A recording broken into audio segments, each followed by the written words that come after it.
നമ്മുടെ വീട്ടിലെയും സഭയിലെയും എല്ലാം പ്രശ്നങ്ങളുടെ കാരണം എന്താ? തർക്കം. ചിലപ്പോ നീ പറഞ്ഞത് ശരിയായിരിക്കുമെന്ന് പറഞ്ഞു കഴിഞ്ഞാൽ വീട്ടിലെ പ്രശ്നം തീർന്നില്ലേ? ചിലപ്പോ നിങ്ങൾ പറഞ്ഞതായിരിക്കും ശരി, എനിക്ക് അത്ര അറിയത്തില്ല എന്ന് പറഞ്ഞു കഴിഞ്ഞാൽ വീട്ടിലെ പ്രശ്നം തീർന്നില്ലേ? ശരിയല്ലേ? പ്രായോഗികമായ ചില കാര്യങ്ങളും കൂടെ ഈ ബൈബിൾ ക്ലാസ് നമ്മൾ പഠിക്കണമല്ലോ. പ്രിയമുള്ളവരെ, അതാണ് സ്വയത്തിൽ നിന്നുള്ള സ്വാതന്ത്ര്യം എന്ന് പറയുന്നത്. അതാണ് തന്നെത്താൻ ത്യജിക്കുക എന്ന് പറഞ്ഞാൽ. തന്നെത്താൻ ത്യജിക്കുക എന്നുള്ള തിയോളജി മാത്രം പഠിച്ചാൽ പോരാ, ജീവിതത്തിൽ അത് പ്രാക്ടീസ് ചെയ്യണം. തന്നെത്താൻ ത്യജിക്കുക എന്നുള്ളത് പ്രാക്ടീസ് ചെയ്യണം. വീടുകളിൽ ആർഗ്യുമെന്റ് ഉണ്ടാകരുത്. ഭർത്താവ് പറയുന്നത് അനുസരിക്കുക, അതാണല്ലോ വേദോത്സവം പഠിപ്പിക്കുന്നത്. ഇനി ഏതെങ്കിലും കാരണവശാൽ ഭാര്യ അനുസരിച്ചില്ലെങ്കിൽ ഉടനെ അതിനും തർക്കിക്കാൻ പോകരുത്. ചില സമയമെടുക്കുമായിരിക്കും. ആർഗ്യുമെന്റ് വേണ്ട. ആർഗ്യുമെന്റ് ഇല്ലെങ്കിൽ വീട്ടിൽ പ്രശ്നങ്ങളില്ല. സഭയിലെ സകല പ്രശ്നങ്ങളുടെയും കാര്യം എന്താണ്? ഇയാൾ പറയുന്ന പോലെ നടന്നാൽ മതിയോ? ഇയാൾ പറയുന്ന പോലെ നിങ്ങളെ നടക്കത്തൊന്നുമില്ല. ഇവിടെ ഞാനും കൂടെ ഇതിനും വെട്ടുകല്ല് ചുമന്നത്. കെട്ടിടം പണിതപ്പം വെട്ടുകല്ല് വെട്ടിയത് ഞാനാ. അപ്പൊ ഞാൻ പറയുന്നത് കേൾക്കണം. ഇതല്ലേ സഭയിലെ പ്രശ്നം? മറ്റുള്ളവരുടെ അഭിപ്രായങ്ങൾക്ക് വേണ്ടി കാര്യങ്ങൾ വിട്ടുകൊടുത്താൽ എന്തോ പറ്റാനാ? ചില്ലറ കാര്യങ്ങളല്ലേ? സ്വയത്തിൽ നിന്നുള്ള വിടുതൽ നമുക്ക് വേണം. ഹ്യൂമിലിറ്റി. കർത്താവ് പറഞ്ഞു, ഞാൻ നിങ്ങളുടെ കാൽ കഴുകിയതുപോലെ. ഞാൻ പറഞ്ഞല്ലോ, കർത്താവ് ചെറിയ ആളായിട്ടല്ല, അത് നമ്മൾ മനസ്സിലാക്കണം. അവന് ശരിക്കും അറിയാമായിരുന്നു അവൻ ആരാണെന്നുള്ളത്. പക്ഷേ അവൻ ഇറങ്ങി വരികയാണ്. Is coming down and down and down. നമുക്കൊന്ന് ഇറങ്ങിപ്പോയാൽ എന്താ? നമ്മുടെ സ്വയത്തിൽ നിന്നൊരു വിടുതൽ. കർത്താവ് പറഞ്ഞതാണ് തന്നെത്താൻ ത്യജിച്ച്. ഈ തന്നെത്താൻ ത്യജിക്കുക എന്ന് പറഞ്ഞാൽ എന്റെ സ്വയത്തെ ത്യജിക്കുന്നതാണ്. എന്റെ മോഹങ്ങളെ, എന്റെ ആഗ്രഹങ്ങളെ, എന്റെ നിർബന്ധങ്ങളെ. ഇന്ന് പോകുമ്പോൾ ഒരു തീരുമാനമെടുത്ത് പോകാൻ പറ്റുമോ? ഞാൻ എന്റെ മോഹങ്ങളെ വിട്ടുകളയുന്നു. ഞാൻ ആരോടും ആർഗ്യൂ ചെയ്യാൻ പോകത്തില്ല. ഞാൻ ആരോടും തർക്കിക്കത്തില്ല. അവക്കൊന്ന് സമ്മതിച്ചാലല്ല. ഇതൊക്കെ ഒന്ന് സമ്മതിച്ചിട്ട് നിങ്ങൾക്ക് എന്ത് കിട്ടാനാ? നിങ്ങൾക്കൊന്ന് സമ്മതിച്ചാനാ അല്ലേ? നമുക്ക് മറ്റുള്ളവരെ എപ്പോഴും അവരുടെ മുകളിൽ കയറാനാണ് നമ്മുടെ ആഗ്രഹം. ഒരാൾ തർക്കിക്കുന്നത് അയാൾ അഹങ്കാരി ആയതുകൊണ്ടാണ്. അഹങ്കാരി അല്ലെങ്കിൽ തർക്കിക്കത്തില്ല. നമ്മൾ ആരോടാ തർക്കിക്കുന്നത്? നമ്മളെക്കാൾ കുറഞ്ഞവരെന്ന് ചിന്തിക്കുന്നവരോടല്ലേ നമ്മൾ തർക്കിക്കുന്നത്, ഇല്ലേ? നിങ്ങൾ ആരും നിങ്ങളുടെ ഹയർ ഓഫീസറോട് തർക്കിക്കാനൊന്നും പോകത്തില്ലല്ലോ. പുള്ളി എന്താന്ന് വെച്ചാൽ പറയട്ടെ, കണ്ണടച്ചല്ലേ പോകുന്നത്, ഇല്ലേ? അപ്പൊ അതിന്റെ അർത്ഥം എന്നാ? നിങ്ങളുടെ സ്വയം ആണ്, നിങ്ങളുടെ സ്വയം, ആ സ്വയബോധമാണ് നിങ്ങളെ അതുകൊണ്ട് ചെയ്യിക്കുന്നത്. പക്ഷെ യേശു പറഞ്ഞു, ഞാൻ ആരാണെന്നുള്ളത് എനിക്കറിയാം. പക്ഷെ ഞാൻ ആരുടെ വേഷം എടുത്തിരിക്കുന്നു? അടിമയുടെ, ദാസന്റേതല്ല, അടിമയുടെ. I am the least. അവൻ ലീസ്റ്റ് ആയതുകൊണ്ടല്ല. അതുകൊണ്ടാണ് ഞാൻ പറഞ്ഞത് ചോയ്സ് ആണ്, ചൂസ് ചെയ്യാണ്. അപ്പൊ ഇന്ന് രാത്രി നമുക്ക് ഈ ഹ്യൂമിലിറ്റി ഒന്ന് ചൂസ് ചെയ്യണം. ഇവിടുന്ന് പോകുന്നതിന് മുമ്പ് താഴ്മ എന്ന് പറയുന്നത് നമ്മളൊന്ന് തെരഞ്ഞെടുക്കണം. ഒരു തെരഞ്ഞെടുപ്പ് നടത്തിയിട്ട് വേണം പോകാനായിട്ട്. കാര്യം കർത്താവ് പറഞ്ഞു, ഞാൻ നിങ്ങളുടെ കാൽ കഴുകിയതുപോലെ നിങ്ങൾ തമ്മിൽ കാല് കഴുകണം. ശുശ്രൂഷയ്ക്ക് വേണ്ടി അങ്ങനെയുള്ള ഒരു തീരുമാനമെടുക്കണം. ഒരു പക്ഷേ നിങ്ങൾ കഴിവുള്ളവരായിരിക്കാം, നിങ്ങളെക്കാൾ ഒട്ടും കഴിവില്ലാത്ത ആളായിരിക്കാം നിങ്ങളുടെ മോളിൽ നിന്ന് നിങ്ങളോട് കൽപ്പിക്കുന്നത്. അങ്ങനെയൊക്കെ സംഭവിക്കും. പക്ഷെ അപ്പോഴും ഒരു ദാസനെ പോലെ, ഒരു അടിമയെ പോലെ അനുസരിക്കാൻ മാത്രം പോയാൽ, പൊട്ടന്മാരാണെന്നൊക്കെ അല്ലെങ്കിൽ പൊട്ടികളാണെന്നൊക്കെ ലോകം പറയുമായിരിക്കും. നമുക്ക് പൊട്ടന്മാരും പൊട്ടികളും ഒക്കെ ആയാൽ മതി. എന്റെ ഒരു ഫ്രണ്ട് ഉണ്ടായിരുന്നു, മരിച്ചുപോയി. അദ്ദേഹം ഒരു ഇലക്ട്രിസിറ്റി ബോർഡിൽ എഞ്ചിനീയർ ആയിരുന്നു. അപ്പം ഞാനൊരു പ്രാവശ്യം അവിടെ ചെന്നപ്പോഴത്തേക്ക് അദ്ദേഹത്തിന്റെ ഡിഗ്രി എഴുതി വെച്ചിരിക്കുന്നു, എൻ ക്ലീറ്റസ്. എന്നിട്ട് അദ്ദേഹം എഴുതിയിരിക്കുകയാണ് FFCC. അദ്ദേഹത്തിന് എഞ്ചിനീയറിംഗ് ഡിഗ്രി ഉണ്ടായിരിക്കും, പക്ഷെ ഈ FFCC എന്നാന്ന് എനിക്ക് ഒരു പിടിയും കിട്ടുന്നില്ല. FRCS ഒക്കെ ഞാൻ കേട്ടിട്ടുണ്ട്, പക്ഷെ FFCC എന്നാന്നുള്ളത് എനിക്കൊരു പിടിയും കിട്ടുന്നില്ല. അപ്പൊ ഞാൻ അദ്ദേഹത്തോട് ചോദിച്ചു, സാറേ ഈ FFCC എന്നുള്ള ഡിഗ്രി എന്താ? സജിൻ അറിയത്തില്ലേ? പറഞ്ഞില്ല. അതിന്റെ full form fool for Christ sake, ക്രിസ്തു നിമിത്തം ഭോഷൻ. അതാ എന്റെ degree, fool for Christ sake. എനിക്ക് ഭയങ്കര ഒരു ആവേശമായിപ്പോയി അത്. അപ്പൊ ഞാൻ തീരുമാനിച്ചു, എനിക്കും അതായാ മതി. അതിനേക്കാൾ ഇച്ചിരി താഴോട്ട് വല്ലതും ഉണ്ടോ എന്ന് ഞാനിങ്ങനെ നോക്കി ഒടുവിൽ ഞാൻ ഒരെണ്ണം കണ്ടുപിടിച്ചിട്ടുണ്ട്. ഞാനതാ എന്റെ ഡിഗ്രി ആയിട്ട് വെക്കുന്നത്. കാർഡേലൊന്നും അല്ലെങ്കിലും സാജു ജോൺ മാത്യു WW. ആൾക്കാർ എന്നോട് ചോദിക്കും, വാട്ട് ഈസ് WW? വെർത്ത്ലെസ് വേം, വിലയില്ലാത്ത പുഴു. വെറും പുഴുവല്ല, ഒരു വിലയില്ലാത്ത പുഴു. അതാ എന്റെ ഡിഗ്രി. ശല്യമില്ലല്ലോ. നമ്മള് വലിയവനാണെന്ന് ചിന്തിക്കുമ്പോഴല്ലേ ഈ പ്രശ്നമല്ല. ഞാനൊരു ബർത്ത്ഡേ സ്വയമാണെന്ന് ചിന്തിച്ചാലോ? കർത്താവ് പറഞ്ഞു ഞങ്ങൾക്ക് വിശ്വാസം വർദ്ധിപ്പിച്ചു തരണമെന്ന് പറഞ്ഞപ്പോൾ കർത്താവ് എന്താ പറഞ്ഞത്? നിങ്ങൾ എല്ലാ കാര്യങ്ങളും ചെയ്തിട്ട് നിങ്ങൾ എന്ത് പറയണം? ഞങ്ങൾ അപ്രയോജന ദാസന്മാർ, ചെയ്യേണ്ടതേ ചെയ്തിട്ടുള്ളൂ. ഞാനത് വായിക്കുമ്പോഴെല്ലാം ആലോചിക്കാറുണ്ട്, അവരെത്രയോ പ്രയോജനമുള്ള ദാസം, അവർ ചെയ്യേണ്ടതെങ്കിലും ചെയ്തല്ലോ, ഞാനാണെങ്കിൽ അതുപോലും ചെയ്തിട്ടില്ല. അപ്പൊ അവരെക്കാൾ കുറഞ്ഞ ആളാണ് ഞാൻ. എന്താണെങ്കിലും നമുക്ക് എത്ര പേർക്ക് പറയാൻ പറ്റും ഞാൻ ചെയ്യേണ്ടതേ ചെയ്തിട്ടുള്ളെന്നുള്ളത്? ചെയ്യേണ്ടത് വല്ലതും നമ്മൾ ചെയ്തിട്ടുണ്ടോ? ഇല്ല. പക്ഷെ നമ്മുടെ അഭിമാനം എന്ത് വലുതാ! കാരണം എന്താ? ക്രിസ്തുവേശുവിലുള്ള ഭാവം, അവന്റെ മൈൻഡ്, ആ മനസ്സ് നമ്മിലേക്ക് ഇറങ്ങി വരാത്തത് കൊണ്ടാണ് നമുക്ക് പലപ്പോഴും ഉണ്ടാകുന്നതായ ഏറ്റവും വലിയ പ്രശ്നം. അവന്റെ സ്വഭാവം, നമ്മളവന്റെ സ്വഭാവം അപ്രീഷിയേറ്റ് ചെയ്താൽ പോരാ, എന്ത് വേണം? ആ ഭാവം നമ്മില് ഉണ്ടാകണം. ഭാവം എന്ന് പറയുമ്പോൾ നമുക്ക് മലയാളത്തിൽ ആ വാക്കിന് അത്രയൊരു അർത്ഥം അങ്ങോട്ട് വരുന്നില്ല. Have this mind of Christ B among U. This mind, ആ മനസ്സെന്നുള്ളത് അവിടെ പറയുന്നത്. ഭാവം എന്ന് പറയുമ്പോൾ അഭിനയമല്ല, ഞാൻ മുമ്പേ പറഞ്ഞതുപോലെ ശീലമല്ല. ശീലം നമ്മൾ ശീലിച്ചുണ്ടാക്കുന്നതാണ് ശീലം. ഇതല്ല.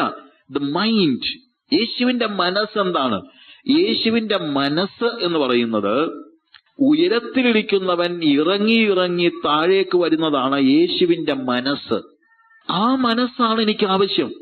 അത് ഞാന് അഭിനയിക്കുകയല്ല, കോപ്പി ചെയ്യുകയല്ല. കോപ്പി ചെയ്യാൻ ആർക്കും പറ്റുമായിരിക്കും, പക്ഷെ കോപ്പി ചെയ്യുകയല്ല, അനുകരിക്കുകയല്ല.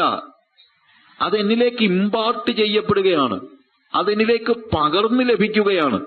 ഞാൻ പറഞ്ഞല്ലോ, നമ്മൾ സാധാരണ സെക്യുലർ ടേംസ് ഉപയോഗിക്കുമ്പോഴത്തേക്ക് നമ്മൾ മഹാന്മാരായ ആളുകളെ പോലെ ജീവിക്കാൻ, അല്ലെങ്കിൽ നമ്മളെ ഹീറോസിനെ പോലെ ജീവിക്കാനായിട്ട് നമ്മൾ അവരെ അനുകരിക്കുന്ന ഒരു പതിവുണ്ട്. അനുകരിക്കുന്നത് ഇപ്പം മഹാത്മാഗാന്ധിയെ പോലെ. അപ്പൊ അതിന് നമ്മൾ എന്ത് ചെയ്യും? നമ്മൾ മഹാത്മാഗാന്ധി അല്ല, പക്ഷെ നമ്മൾ എന്ത് ചെയ്യും? അയാൾ ചെയ്ത കാര്യങ്ങളൊക്കെ ചെയ്ത് പരിശീലിക്കും മഹാത്മാഗാന്ധി. ഇപ്പം പിന്നെ അങ്ങനെയുള്ള അനുകരണമൊന്നുമില്ല. ഇപ്പം സിനിമാക്കാരെയും മറ്റും അനുകരിക്കും പിള്ളേരെ. അങ്ങനെ മുടിയൊക്കെ ഏതാണ്ട് അടയിരിക്കുന്ന കോഴിയുടെ പോലെ വെട്ടിയൊക്കെ വെച്ച് ഇങ്ങനെ പറത്തിയും ഒക്കെ അഭിനയിക്കും, ഇല്ലേ? അനുകരിക്കുകയാണ്. ഈ അനുകരണമല്ല നമുക്ക് ആവശ്യം, കോപ്പിയിങ് അല്ല. വേദപുസ്തകത്തിൽ ക്രിസ്തുവിന്റെ സ്വഭാവം നമ്മൾ കോപ്പി ചെയ്യുകയല്ല, ആ ക്രിസ്തുവേശുവിന്റെ ഭാവം, ആ സ്വഭാവം നമ്മിൽ ഇമ്പാർട്ട് ചെയ്യപ്പെടുകയാണ്, നമ്മിലേക്ക് പകരപ്പെടുകയാണ്. അത് അനുകരണമല്ല, അനുകരണത്തിനപ്പുറത്തുള്ള, ഇറ്റ് ഈസ് നോട്ട്. വാക്കുകൾ നമ്മൾ ഉപയോഗിക്കുമ്പോൾ ഒരു പക്ഷെ അങ്ങനെയൊക്കെ പറയാമായിരിക്കും, പക്ഷെ അതിനപ്പുറത്തായിട്ടുള്ള ഒരു കാര്യമുണ്ട്. അതിനപ്പുറത്ത് അത് ജനനത്താൽ നമുക്ക് ലഭിക്കുന്ന നമ്മുടെ ബീയിങ്ങിന്റെ വ്യത്യാസമാണ്. ബീയിങ്ങിന്റെ വ്യത്യാസം. എന്റെ മൂത്ത മോള് നടക്കുമ്പോ ഞാൻ നടക്കുന്ന പോലെ നടക്കുന്നത് പലരും പറഞ്ഞു കേട്ടിട്ടുണ്ട്. അവള് ഞാൻ നടക്കുന്നത് കണ്ട് നോക്കി പഠിച്ചതൊന്നുമല്ല, അത് ഇൻബോണാണ്. അവൾ എന്റെ മോളായതുകൊണ്ട് അവള് ഞാൻ നടക്കുന്നത് പോലെ അങ്ങ് നടന്നു പോകും. ഇതുപോലെ യേശുവിൽ നിന്ന് ജനിക്കുന്നവൻ യേശു ജീവിച്ചതുപോലെ അങ്ങ് ജീവിക്കും. അല്ലാതെ ഓരോന്നിങ്ങനെ നോക്കി നോക്കി നോക്കി ചെയ്യും. അതുകൊണ്ടാണ് പറഞ്ഞത് ഞാൻ ശീലമല്ല ആവശ്യം.